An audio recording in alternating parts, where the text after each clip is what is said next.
빅테크 안부론 빅뱅크 어떻게 가능했는지 제가 이제 실적 발표를 이제 최근에 좀 하고 이제 이번 주에 또 실적 발표를 합니다.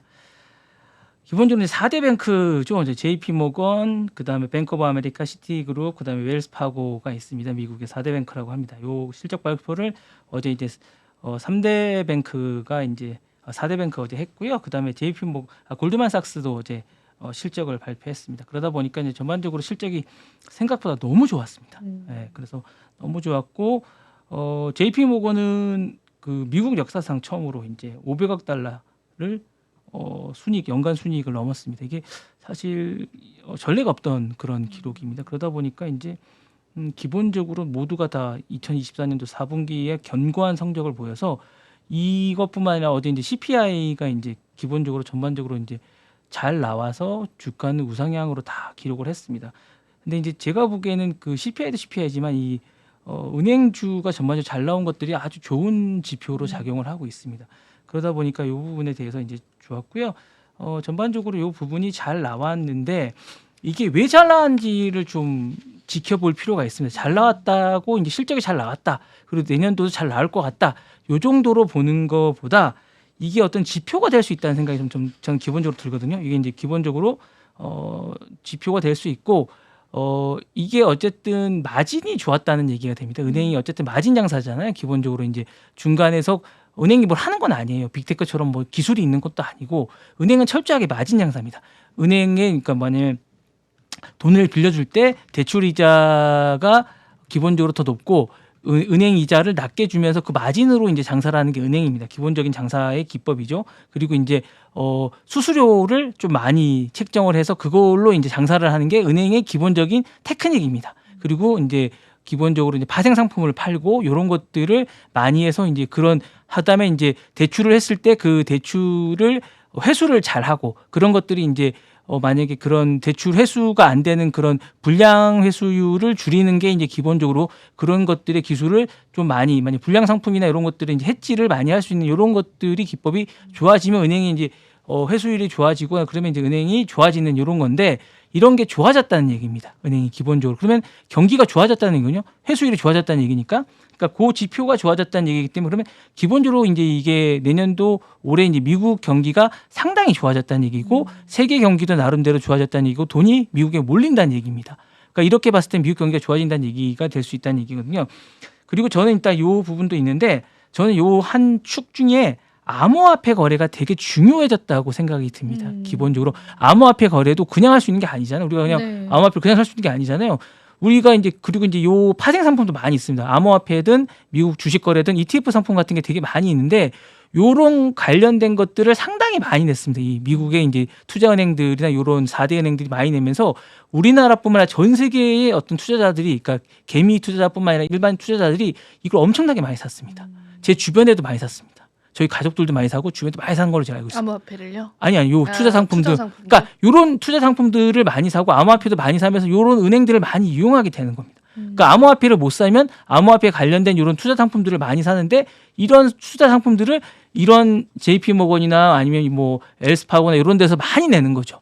그러니까 이런 것들의 파생 상품들에서 수수료를 많이 가져가는 거죠. 그러니까 이게 흥행을 하든 안 하든 이런 것들 사고 팔면서 수수료를 엄청 많이 가져가는 겁니다. 거기에서 돈을 벌었다. 그렇죠. 그런 데서 엄청나게 수수료를 많이 가져가는 거죠. 그러니까 이거의 흥행과 상관없이 이들은 이거에서 엄청나게 수수료를 많이 가져가면서 지난해 엄청나게 돈을 많이 번 거고 이것들이 흥행을 하면서 미국 주식시장이 좋아지면서 엄청나게 사람들이 많이 돈이 몰리면서 돈을 많이 가져가게 되면서 어닝 서프라이즈를 기록하게 된 겁니다. 기본적으로. 그래서 순마진 마대가 확실히 좋아졌고 이 고수익 대출 상품이 엄청나게 많아졌는데 저는 고수익 대출 상품이라고는 고수익 마진 상품이 많아졌다는 생각이 좀 듭니다. 예, 요게 히트 상품인 것 같고요. 그 다음에 저는 또 하나가 AI를 통해서 이 포트폴리오를 다각하는 것뿐만 아니라 이 대출을 누구한테 해줘야 될지에 대한 판단이 잘 쓴 것 같아요. 그러니까 이게 예전에는 그냥 우리가 나가서 이걸 보고 이게 요거는 얼마를 해줘야겠다. 이거는 어떻게 대출을 해줘야겠다라고 이제 사람이 판단을 했는데 요즘 AI가 판단하는 것 같습니다. 그래서 AI가 요런 대출 상품은 얼마를 해주는 게 적당하다라고 AI가 적정하게 잘해서 판단을 하기 때문에 아주 엄격하게 하는 것 같습니다. 그러다 보니까 리스크 해지가 좀 잘 되는 것 같은 느낌이 듭니다. 그래서 이게 상품이 좀 좋아진 게 아닌가라는 생각이 듭니다. 예. 저 같으면 이재용 아나운서한테 돈 많이 줄 것 같습니다. 왜요? 뛰어난. 저한테 주세요 좀. 네. 예, 호두 과자만 주시지 마시고. 네. 네, 농담입니다. 비싼 호두 과자. 네, 비싼 호두 과자. 금 호두 과자입니다. 네. 그러면 달러 강세가 되면서 이제 글로벌 거래가 이제 환율 이익이 좀 많아졌습니다. 근데 그리고 이게 사실 저도 같이 이야기를 덧붙이고 싶은 게 이번에 은행 실적 발표를 네네네. 중요하게 봤어요. 네네네. 뉴욕 증시에서도 네. 처음 스타트였잖아요. 네네네. 이제는 어쨌든 금리 인하가 안 좋게 펼쳐지게 됐잖아요. 1년에 뭐 2번 네네네네네. 하겠다. 적게는 한 번 네네네네. 하겠다. 그러면은 이제 그 기업 실적이 미국 주식을 끌고 갈 가능성이 크대요. 그러니까 뭔가 시장에 힘이 있어야 되잖아요. 그게 이제 기업들의 실적이고 성장률일 네네네네네. 것이다라고 이제 월가의 분석가들이 많이 보더라고요. 그래서 더 실적 발표를 주목을 했었고 저도 사실 관심 있는 그 일정이었거든요. 그래가지고 봤는데 좋게 나오더라고요. 네네네. 그래서 진짜 미국 경제는 네. 나쁘지 않구나 네. 그런 게 좀 느껴졌었어요. 돈이 다 몰리고 있는 거고, 그러니까요. 특히 이제 트럼프가 기본적으로 이제 미국 우선주의를 하면서 더더군다나 돈이 많이 몰릴 것 같은 생각이 들고 일단은 좋을 것 같습니다. 전반적으로 이제 신호 자체가 너무 좋은데 이거 자체가 너무 몰리니까 약간 좀 금리 인하가 이제 뭐 그런 부분들에 대해서 이제 그 너무 좀 또 디프레션 되지가 않을까라는 생각도 좀 듭니다. 그러면서 이제 좀 그런 우려도 조금 있을 것 같은 생각이 듭니다. 좀 그런 부분들이 좀 있을 것 같고 기본적으로 너무 좋으니까 투자를 또 안 하지 않을까라는 생각도 좀 들기도 해요. 기본적으로 그런 생각이 좀 들긴 하는데 어쨌거나 전반적으로 이제 섹터나 이런 것들이 좋아질 것 같은 생각이 들고 뭐 이거를 근데 은행은 문제가 뭐냐면 재투자를 할 수가 없었던 생각이 좀 들어요. 그냥 이거를 그냥 자신들 글의 이익으로만 그러니까 은행은 이걸 재투자를 하지 않는 것 같아요. 제가 볼 때 은행은 다른 기업과 다르게 다른 기업들은 뭐 빅테크들은 뭐 다른 기업의 발전이나 이런 식으로 다 이제 메타나 이런 것들은 다시 재투자를 하잖아요. AI나 이런 쪽에. 근데 은행은 재투자를 하지 않고 자기들이 그냥 마진이나 뭐 이런 걸 뭐 그냥 돈잔치를 하더라고요. 그러니까 이런 것들은 저는 약간 별로 썩 좋은 것 같지는 않아요. 성장성에 투자하지 않는군요. 예, 그러니까 상품이나 이런 것들에 더 투자하는 듯보다 그냥 자기들 뭐 어떤 인센티브나 이런 것들로만 그냥 가져가는 듯한 느낌이 많이 들어서 썩 좋지는 않더라고요. 제가 볼 때 그렇게. 예. 맞아요. 예, 오히려 금리를 낮춰준다거나. 그쵸. 이렇게 하지는 않더라고요. 네. 네. 근데 그게 이제 은행의 사업 자체가 타인 돈으로 하는 거라서 더 그런 거 아닐까요? 아니 근데 이제 그러면 이게 어쨌거나 뭐 좀 주주들이나 아니면 이제 그거를 성장시킨 게 어쨌든 그 예금을 내놓거나 했던 이 사람들이잖아요. 네. 그분들에게 뭔가 혜택을 준다거나 뭐 아니면 은행에 좀 편리성을 좀 준다거나 이런 거에 투자를 좀 더 해줘야 되는데 그런 거에는 투자를 좀 안 하는 것 같아요. 예. 제가 이제 우리나라 은행을 좀 보면 이게 더 사용하기 힘들어요. 그러니까 제가 이제 5년 전이나 3년 전이나 1년 전이나 지금이나 가봐도 저는 느끼는 게 뭐냐면 창구 이용하기가 더 힘들어지고 더 힘들어요. 그러니까 제가 할 일이 더 많아요. 앱으로 더 많이 해야 되고 더 많은 걸 해야 되고 은행은 더 많은 이익을 가져가는 것 같고 이러니까 더 이용을 안 하게 되는 것 같아요. 예. 그러니까 은행이 점점 더 저는 모르겠어요. 돈을 더 많이 버는지 모르겠는데 우리나라 은행을 더 많이 이용하지 않는 것 같고 인터넷 뱅킹을 더 많이 이용하는 것 같고 그러니까 점점 더 이게 저는 별로인 것 같아요. 제가 볼 때 그렇게 썩 좋지 않은 것 같아요. 성장성이 없다는 거죠. 네. 우리나라 은행이 잘 모르겠습니다. 그러니까 뭐라 그럴까 발전된 뭔가를 보여주는 획기적인 게 좀 없다 그런 것 같습니다. 지금 보면 그런 것 같아요. 제가 볼 때 이렇게 뭐 색다른 게 없는 것 같아요. 제가 볼 때 그렇게 그런 느낌이 듭니다. 네. 맞습니다. 그것도 일부 동의를 합니다. 네. 그런 느낌이 듭니다. 그러니까 계속 자기네들끼리 등치만 키울 뿐이지 뭔가를 보여주는 뭐 색다른 게 없는 듯한 그런 느낌이 듭니다. 모델만 비싼 모델을 쓰고 등치만 키우고 서로 합병만 하고 뭐 이런 느낌만 들지 기본적으로 뭐 그렇게 뭐 사용자의 어떤 그런 인터페이스를 통한 뭐 사용자 편한 걸 한다거나 우리가 창구를 갔을 때 편안함을 느끼게 한다거나 뭐 이런 걸 별로 느끼지 못하게 되는 느낌이 점점 더 드는 그런 느낌이 듭니다. 네. 획기적인 뭐가 없는 것 같습니다. 네.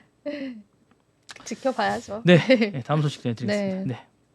이게 아까 제가 말씀드렸던 숫자인데요. 테슬라 연말에 얼마가 있을지 좀 궁금합니다. 오늘 웰스파고가 어. 테슬라에 대해서 $125 갈 거라고 예상을 70% 떨어질 거라고 전망을 했습니다. 이거 좀 샤킹하더라고요. 샤킹합니까? 네.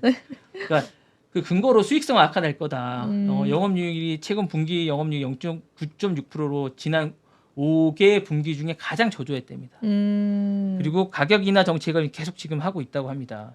예, 마진 왜냐하면 BYD가 오늘 이제 한국에도 상륙을 했는데, 상륙했어요. 네. BYD가 이제 그렇게 했는데 그것뿐만 아니라 현대자동차도 많이 따라왔고요. 기본적으로 이제 우리 현대자동차도 아주 뛰어납니다. 현대자동차뿐만 아니라 벤츠, 그러니까 기본 내연기관 차들이 많이 따라왔습니다.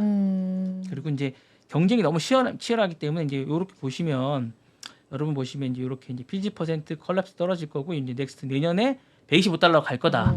연말쯤에서 내년쯤에 이렇게 갈 거다라고 이제 웰스파고는 이 여러분 아시겠지만 미국 4대 은행 중에 하나예요. 맞아요. 네, 대단한 회사입니다.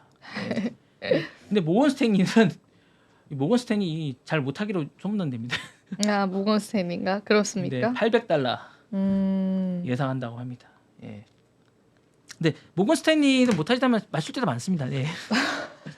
근데 $800 예상하는 이유 중에 하나는 이제 여러 가지가 있습니다. 뭐 최근에 이제 뭐 로보택시나 뭐 도조 자율주행이나 이런 것들이 많이 있는데 또 슈퍼컴퓨터도 있고 뭐 모건 스탠리 아담 도나스라는 어떤 그 애널리스트가 예상한 겁니다. 그래서 이 그 여러 가지로 이제 얘기를 많이 했었는데 그 일단은 제가 볼 때는 이 트럼프랑 같이 있으면서 규제 완화 부분이 가장 큰 것 같아요. 스페이스X와 규제 완화 부분과 스페이스X 부분과 이런 부분들에서 이제 역할을 많이 할 거라는 부분 기대감 이런 것들이 많은 부분에 시너지를 낼 거라는 부분이 있는 거고 지금도 이제 뭐 특별한 호재가 없음에도 불구하고 지금 아까 얘기했던 140달러 이 정도에서 지금까지 온 이유도 이런 것들의 기대감이 개인기였죠. 예, 맞습니다. 그런 것들이 반영이 됐다고 봅니다. 그리고 그래서 지금 한 3배까지 왔듯이 앞으로도 못 가라는 법이 없는 거거든요. 맞아요. 예, 그래서 그런 것들이 많이 된 게 아닌가라는 생각이 들고 기본적으로 이제 자율주행 기술이나 배터리 에너지 산업, 글로벌 전기차의 점유율 같은 것들이 많이 있고 그 다음에 지금 최근에 이제 어쨌든 혹시라도 모르겠지만 이제 틱톡 같은 것들 인수하게 되거나 이랬으면 이거하고도 많은 시너지를 또 낼 수도 있거든요. 네. 그러면 이제 뭐 날아갈 수도 있는 겁니다. 그리고 이제 주가 밸류션이나 일단은 뭐 기본적으로 퍼포먼스를 내는 데는 일론 머스크를 따라갈 사람이 없습니다. 그러니까 그런 부분들이 이제 잘 맞아 떨어지면 $800도 꿈의 숫자도 아니다. 일론 머스크한테라는 생각이 듭니다. 그래서 여러분들 보시면 이렇게 여기 보시면 이제 쭉 가게 될 거고 이제 이렇게 예상을 하고 있습니다. 그래서 이제 제가 아까 얘기했던 125 대 800 누가 맞을 것인가 연말에 한번 내기 한번 해보시죠, 여러분들. 네. 네, 궁금합니다, 저도.